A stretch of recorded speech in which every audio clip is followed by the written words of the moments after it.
Hello, Raider Nation. Welcome to another edition of Believe in Raiders podcast presented by Bet Online. I'm Dennis Ackerman, pleased to be joined by my partner, as always, ex-Raider Stanford Routt. We're also joined by Ahman Green. He is the co-host of On the Block. It is a Packers podcast. Gents, a lot going on in the NFL right now. We'll get to the big Raiders-Packers trade in a moment, but let me ask you guys this, and Stan, I'll start with you. Can you ever remember an offseason where we've had so much activity? I mean, these are a lot of big names moving. I mean, obviously, we've got Davante Adams. We've had Russell Wilson. Take it away. Yeah, I think it's probably more so the magnitude of the names that are moving, probably more so than just the pure number of players moving. Because every offseason you see guys getting cut, guys getting released, guys getting traded, things like that. So you're always going to have movement within the NFL whenever the free agency starts, the new league year starts, things like that. But I think that probably just the names, and it all started with Russell Wilson, then springing over to Carson Wentz. Obviously, we see Davante Adams, things like that. So I think it's more so the magnitude of the names, more so than the number of the players that you see on the move right now. Yeah, and like you said, Stafford, with the magnitude, I mean, these are guys that are perennial starters, Pro Bowlers, for Hall the of teams, Famers, potential Hall of Famers. The next couple of years when they, once they retire, they do their 5 years. They're gonna be first ballot in terms of Russell Wilson. A guy like Russell Wilson, who I met his rookie year. Before this rookie season, and I met him. We had a 5-minute conversation where I was at the rookie premiere in LA with them shooting photos for all the rookies. And then I already seen him play. Like, I went to the Nebraska-Wisconsin game when we got welcomed to the Big Ten and destroyed by them and him down in Camp Randall. So to then finally meet him face to face and talk to him and have that 5-minute conversation, man. Hey, man, how you doing? Just checking the oil. He's an incoming rookie. Just telling him, I'm already been retired at that time, 4 years. So just saying, hey, this is what the league is going to be, and this is what you can expect, or you got any questions for me? So it was one of those type of conversations. And in that 5 minutes, I said, I shook his hand, man, have a great rookie year. And, gave him, we gave a bro hug. And I walked away, I turned away to talk, grab a drink. And then the first person I talked to after that conversation, I said, if Pete Carroll and that coaching staff doesn't win a Super Bowl with this kid in the next 5 years, there's a problem with coaching, not him. I was like, the way he talked, the way he presented himself, for being professional, knowing the game, and then having respect for the game. Because when he welcomed me, hey, Ahman, yes, sir. He was calling me sir the whole time. I'm like, bro, you don't have to call me sir. I'm not that old yet. Wait till when you see all this dark black hair is gray, that's when you call me sir. So I was like, so he was like that the whole conversation. So it was just, to me, like, no surprise. So yeah, like you said, just the names. And Carson Wentz, he's still, in my opinion, he's a name, and he's still in development as a player. He has a long way to go, I think, when getting in the pocket, reading coverages. Yeah, no doubt about that. Being comfortable being that player he was in Philadelphia when he got there his rookie year. All right, gents, let's talk about the big trade now. The Raiders acquiring Davante Adams from the Green Bay Packers, arguably one of the top 2 receivers in the NFL. The Raiders gave up a couple of draft choices, the 2022 first rounder and second rounder. I mean, this trade obviously has shaken up the NFL. Stan, let me begin with you. I mean, new regime for the Raiders coming in, making some big moves. Man, they coming in hot, ain't they? Man, I really, really like this. Like I said, bringing in Chandler Jones, extending Max Crosby, obviously the trade last night to Davante Adams. And then you hear the reports about them still being in the thick of things for trying to acquire Stephon Gilmore from the Carolina Panthers, things like that. So I think that, they clearly are coming in hot. And I think that now, and I'll go ahead and segue over to this because I know you're probably going to eventually ask this question, but the way that it's being set up, you got Hunter Renfrow, you got Darren Waller, you got my man Josh Jacobs in the backfield. Now you got your number 1 receiver, you got your college teammate within the Davante Adams, you got Chandler Jones over there on the pass rush. I still believe that the Raiders need to go ahead and address the secondary. I don't believe Anthony Averett. Yes. The one that, I don't believe that he's going to necessarily be the answer. So you're going to have to go ahead and still address that and the linebacking core as well. But I feel pretty good about the pass rush, the defensive line. But so to what you're asking, I would not extend Derek Carr until after the season.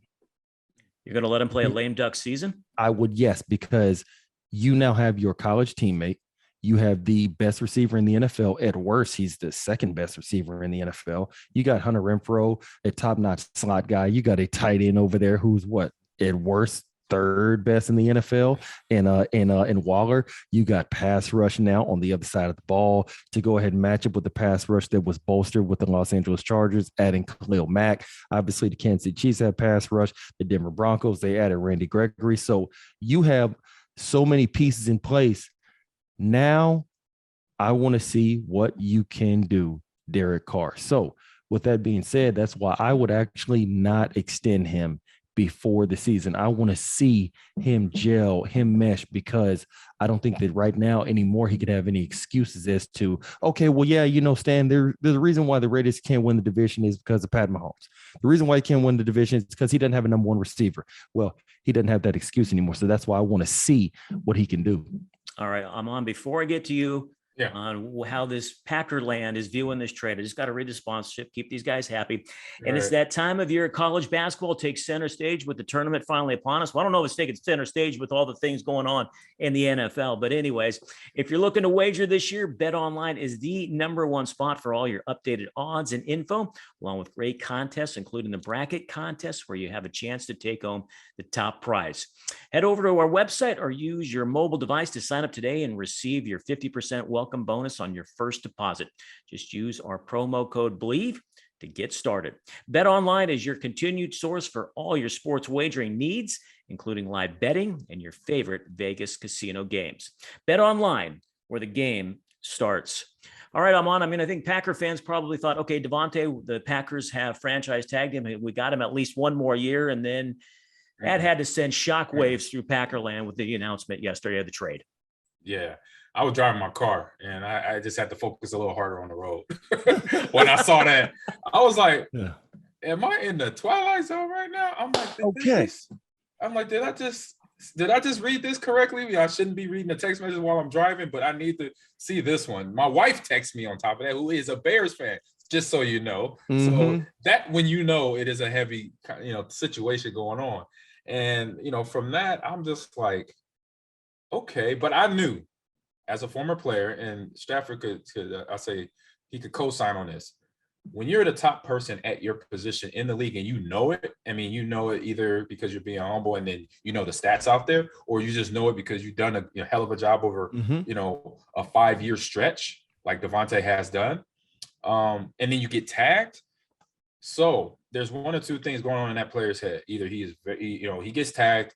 Is one side of it is like, what, cool. I'm happy with that. Now I'm making the average of the highest paid person at my position in the league.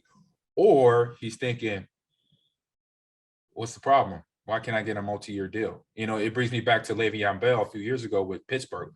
What was the problem with Pittsburgh trying to do that with the best running back of the league at that time? He's splitting out in the slot, running wide receiver routes. What was the problem there? And it didn't work out. And obviously Le'Veon went on to the Jets. But you saw how that kind of stifled that whole team and took them on a down spiral. And then I put on my GM hat and look at it from, Gutekunst saying, okay, we tag you for us as a team negotiating. You know what? That's going to buy us some time because they had to be thinking in the back of their head, we got to just tag him and then we can negotiate between now and the season. That gives us some time. But the only factor, the variable is Davante. What's his feeling of that tag and where he going to sit? Obviously, it didn't sit easy with him. It wasn't the first offer, that they got. It came after the Raiders gave them that huge offer. And then Green Bay says, oh, yeah, we'll match it. But at that time, it's like, why did it take you have to have the Raiders make a bid on me, then you come second? You should have been first if you're the team that I've been on for years doing my job here as a #1 receiver and a leader on the Packers roster. By the way, the Raiders signed Adams to a 5-year, $141 million extension. Go ahead, Stan. Now, Ahman, this is something that for both of you, but especially mine, because obviously you have much more insider info into the way that organization is run, things like that. I'm going to go ahead and make a few statements, and I want you guys to go ahead. You can chime in and tell me whatever you feel. Maybe I'm right. Maybe I couldn't be more wrong. Right. The the way everything is going from A to now Z with this whole Davante Adams situation, it just doesn't smell right all the way. I'll go ahead and explain. Okay. So you now see how obviously the Packers, they franchised. There's no doubt about that. And we know that there's no doubt about him being at worst the second best receiver in the NFL. I mean, Stephon Gilmore, who's one of my favorite corners, said that Davante Adams, hands down, has like the best release at the line of scrimmage amongst like all receivers in the NFL. So obviously you're the Packers. You know you're going to have to pay this guy.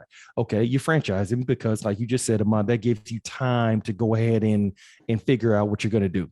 Because you got to do multi-year. You eventually got to get him in a multi-year deal. Exactly. You give Aaron Rodgers $50 million a year. Now that right there was already kind of like a little bit of a smoke screen to me. Like, okay, you giving a guy $50 million a year and not over a 6-year period, like it's or over 4, right? It's three years, 150. Yep. So it's not like the Pat Mahomes 10-year, $400 million deal, or even the Josh Allen 6 years, $250 million deal. This is 3 years. So you can't really hide it like you can with the 6-year or the 10-year deal for Mahomes or Allen. So this is going to go straight to the cap. You can't really hide this much unless you give him like $100 million signing bonus or something like that. So just with that being said, that now forces you to not be able to keep other guys on the roster. You see a Zadarius Smith, he gets released, things like that. So that right there was already, okay. How are they going to really be able to afford whatever Davante is going to ask if they're paying Aaron Rodgers this? Aaron Rodgers has to know that by me getting this, that means the team probably can't keep that. So we get to Davante Adams. They franchise him.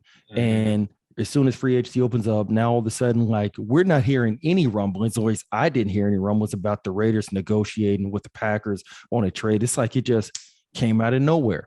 And so then I'm reading how it was obviously first round pick, second round pick in this year's draft, but the Packers were willing to match Davante Adams' asking price. I'm sorry, what the Raiders were going to give Davante Adams.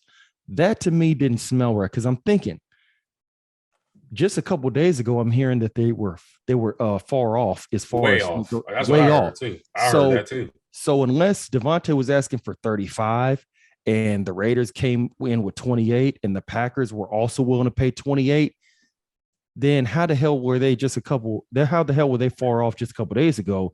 And then obviously the Raiders come in, they make the trade, they give him 141 million, but the Packers being willing to match it. Okay, so that means the Packers were willing to give him $28 million a year.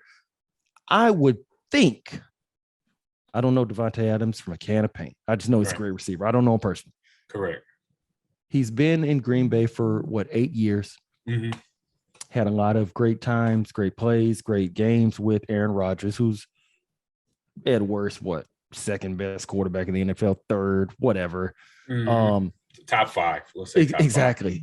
So if the Packers were willing to match what the Raiders were offering, that means the Packers could have easily, after the last game of the season against the 49ers, they could have came to Davante, because I'm pretty sure they were negotiating from January through February. They couldn't come to an agreement. They franchised. Yeah, so the Packers notoriously, even from my free agency time from 2007, they're notoriously known for players like myself, like Davante, like Aaron, slow playing us. Exactly. Slow playing. And it's like, because it happened with me, and it was other little, it was more behind the scenes stuff going on between me and my agent, talking about miscommunication, stuff like that, leading me down one path, but taking me somewhere, but doing something else. But then, and I got the offer from the Texans, then Green Bay said, oh yeah, we'll offer this. And for me, it's like, I would have took it either way. And I was, like I said, my story is a whole nother story. We're not talking about this, but just to put you in that situation, because before me, Mike Flanagan was our Pro Bowl center. I want to say Javon Walker. I remember. Yeah, those guys. He was my teammate in Oakland. Exactly. So though, if you talk to Javon, he would say the same thing about his deal when he had a couple big years, and it was no, like, if you're a GM, if I'm a GM and I know I got certain players that I know I need to keep, I'm going right to them. I don't care what it looks like. I don't care. It looks like that gives me the weak, doesn't give me the leverage. I don't care. You are my guy. Here's the money. Yeah. Well, what's your number? Name your price. Name your price because I need you because we've been doing this for the past 3 years. And so that's why, to me, it just doesn't smell right because the Packers were willing to go ahead and match what the Raiders were willing to offer. A couple of days ago, I'm hearing that they're far off. So when the hell did this all of a sudden matching of the price come in? And then, okay, let's say that they really actually were going to match what the Raiders were offering. Right. So then that means you could have did this back in January or February or hell, even on March 1st. And then you could have went ahead and tagged someone else. You could have went and got this done. So it just, to me, just like everything that I'm reading on ESPN, things like that, it just didn't smell right. And I'm like, just like what you said, Ahman, I've always known that the Packers to be more on the frugal side, to be more on the conservative side on how they do things. And I'm like, for them to be willing to go ahead and match what the Raiders were going to give Davante Adams, they could have done this shit 2 months ago, and this wouldn't even be an issue. And let me throw this one too in. And it was about a week ago, I got a heads up that Davante just bought a house in Las Vegas. I heard that. Yeah, I saw on Twitter as well. A $12 million home. So all right, he wants to be close to LA or California. Well, he's right there now. Yeah. So, and I saw that. And so that's why I'm kind of like, well, maybe this was his plan all along. But I will say this. Now, obviously, much better living in Las Vegas, much better living in Nevada. Yes, I know that because I live in the Green Bay area. So I can vouch for that. No state income tax in the state of Nevada. And obviously much better, like I said, living, weather, everything other than than it is in Green Bay. But now, Aaron Rodgers, 05 draft class. So I'm always going to ride with him no matter what. Aaron Rodgers to Derek Carr. That is definitely not an upgrade. I guess we can go ahead and agree on that. Now, absolutely.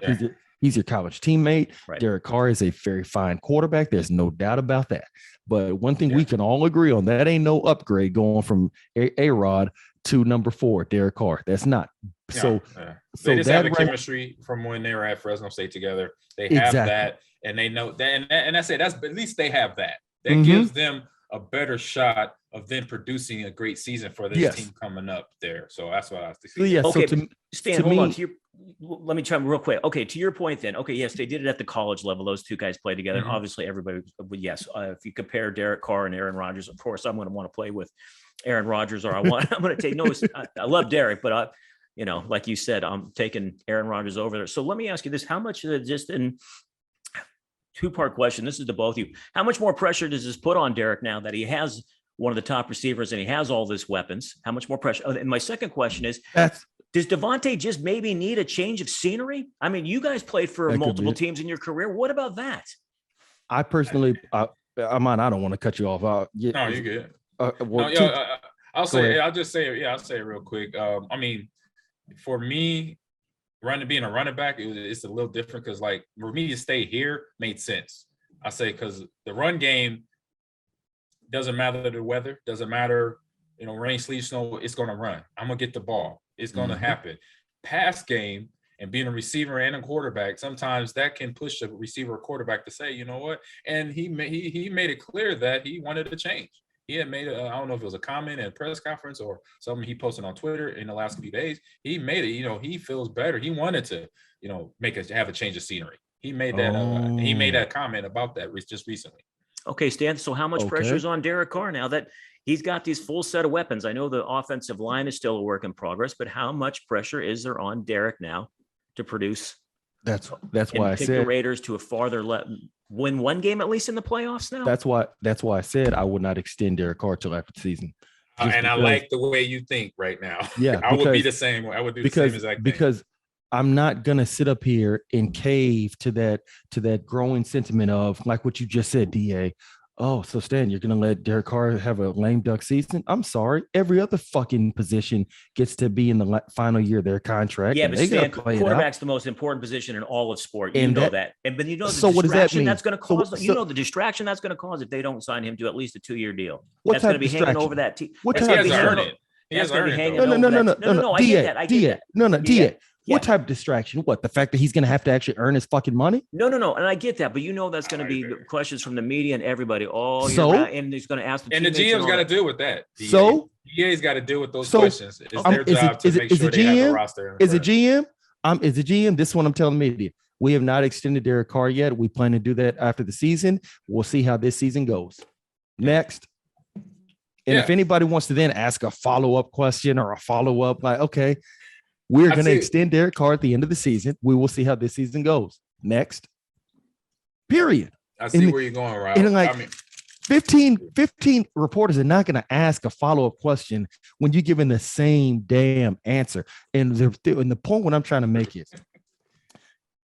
DA, you tell me, what is Derek Carr's excuse for not at least going to the divisional round of the playoffs this season?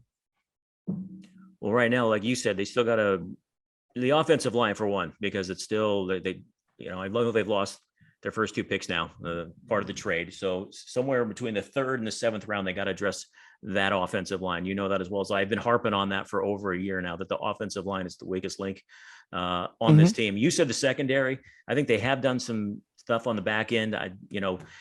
Jonathan Abram is a question mark. I don't know if he's coming off the injury. There was some talk they were thinking about maybe signing Honey Badger. I don't know. So there are still a couple of question marks staying on this team. In terms of the skill position, in the skill position, there are no question marks, none whatsoever. So all I'm simply saying is, now listen, let's say the Raiders go somehow, some way 12-5 and don't make the playoffs. Let's say that happens.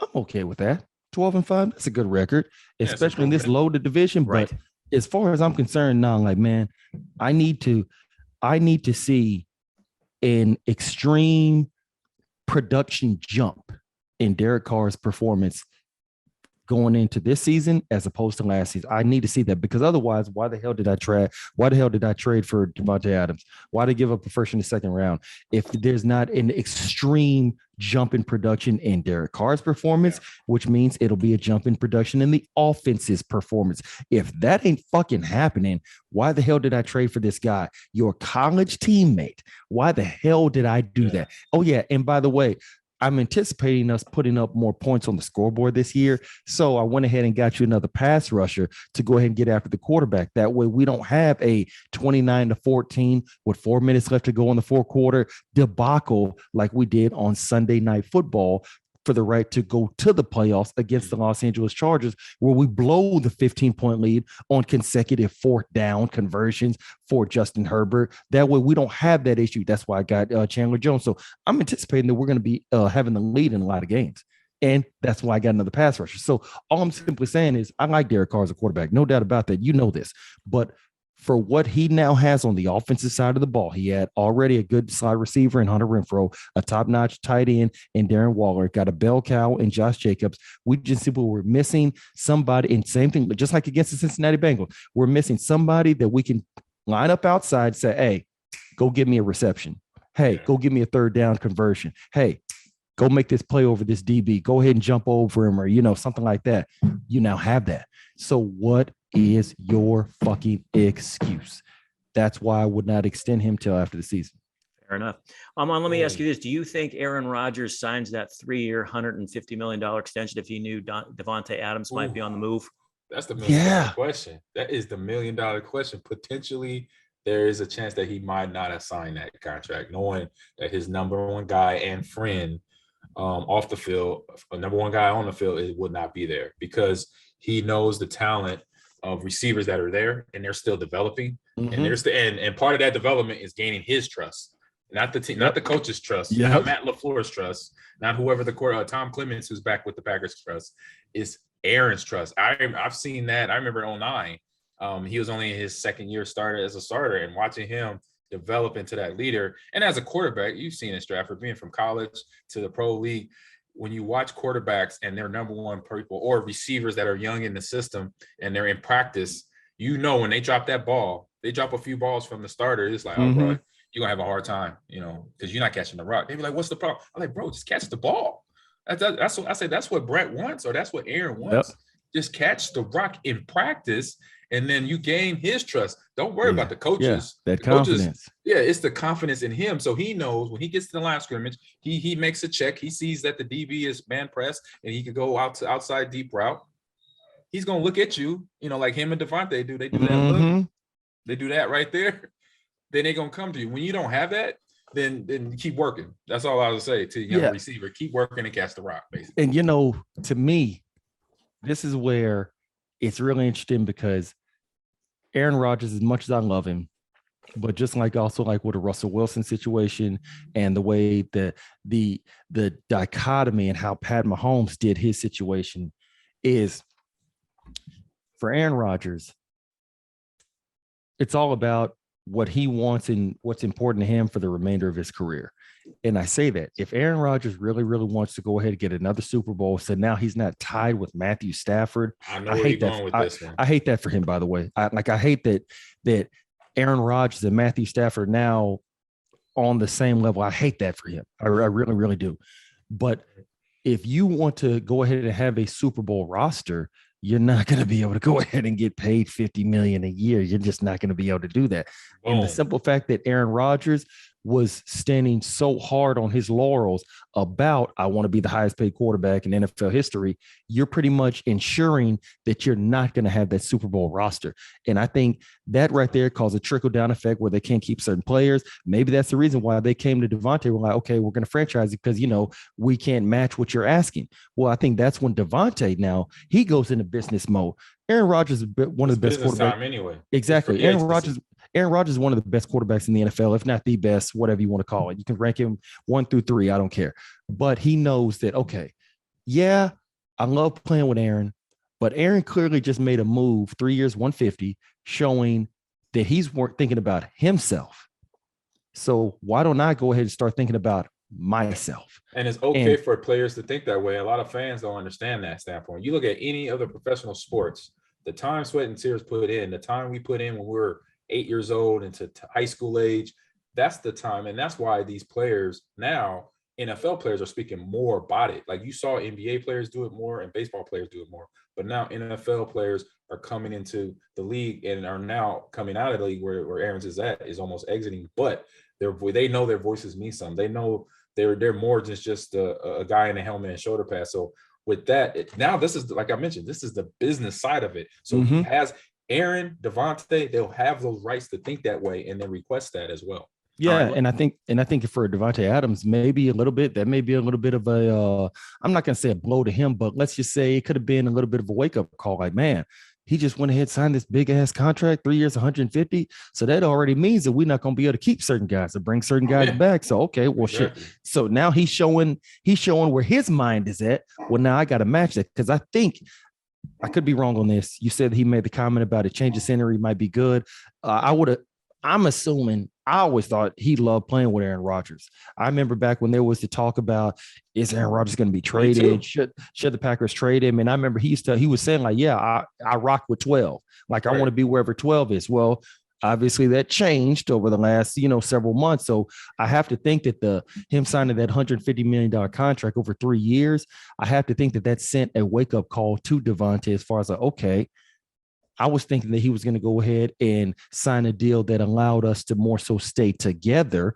Okay, well, since he's only worrying about himself, now let me go ahead and only worry about myself. Yeah. That's why, like I said, the way this whole thing played out, and that's business. To me, it just didn't smell right with the, oh yeah, well, we're going to match the Raiders offer. You could have matched that Raiders offer 2 months ago, dog. Exactly. All right, we're talking. Okay, final question for both of you. You guys have been talking business. Let's talk on the field now. And Ahman, let me begin with you. How much worse are the Packers right now? And I know we still have 6 months to go before the season over. And I know we still have the draft, but how much worse right now, considering the NFC North isn't the strongest division in the world, and Tom Brady is coming back with the Tampa Bay Buccaneers now. So where are they in the pecking order of the NFC right now, would you say? I say divisional, you're right. So they're going to probably win the division. There's a chance. The percentage is still high because Detroit's struggling. And we know Chicago, new coaches. Chicago's in development and all that. And new coaches in Minnesota. So they're still safe here in the North. But the NFC overall, they may be a wild card. Mm-hmm. Maybe that, they win the division that gets them in. Sure. And then it could potentially be a first round exit because there's a lot more, if they got to go to Tampa or something like that, then it's tough.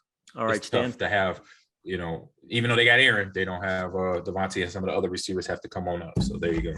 I think I'm pretty much right there with Ahman. I think that as bad as it looks with Davante Adams leaving, Davante is still just one player. He's a great receiver, no doubt about that. But he's still just one player. They still have Preston Smith. They still got those guys in the back end. Jair Alexander's going to be back. So they still have 80% of that roster that they had that went 13-4, 14-3, or whatever their record was last year. They still have the majority of that now. Davante Adams hit that loss is a big blow.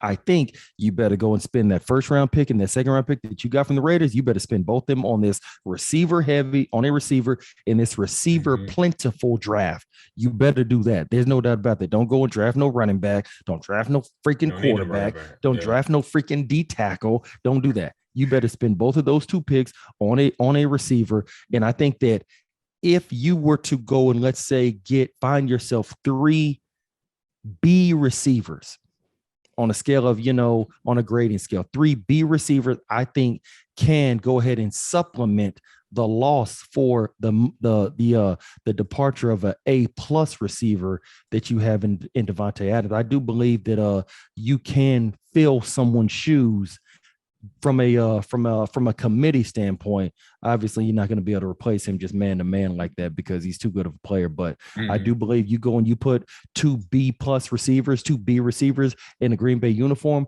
I still see Green Bay being a viable team in the NFC playoffs. What about the Raiders, Stan? Obviously, we play in the toughest division now in the AFC West. Everybody has gotten better. How good are they in the AFC West, and where do they rank in the AFC conference? Where do you put them?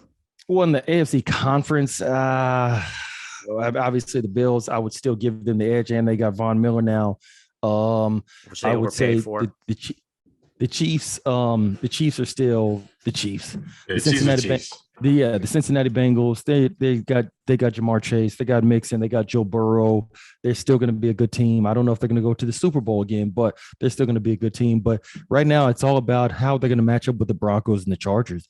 I believe that Derek Carr, this is the year that I believe that Derek Carr has to show exactly what he's really worth. Justin Herbert went to the Pro Bowl last year. Obviously, we got a Pro Bowl quarterback coming into the Denver Broncos and a Russell Wilson. I think right now I could easily see the Las Vegas Raiders finishing second in the division in a tight loss race to the Kansas City Chiefs. I could also see them finishing last in the division just because there's going to be so much of a small miniature window for error, because if you just stub your toe, you have a key injury right here, or you just have a series of, let's say, 2 interceptions in the fourth quarter there, and you can mess around here and be last in the division very quickly because you got the Chargers, Pro Bowl quarterback, the Broncos, Pro Bowl quarterback, Derek Carr, Pro Bowl quarterback. You got a superstar quarterback in a Pat Mahomes, and it's not much room for error. I would probably say right now, I believe, and maybe this is just a homer in me, I'd say the Raiders right now, somewhere between number 2 and number 3.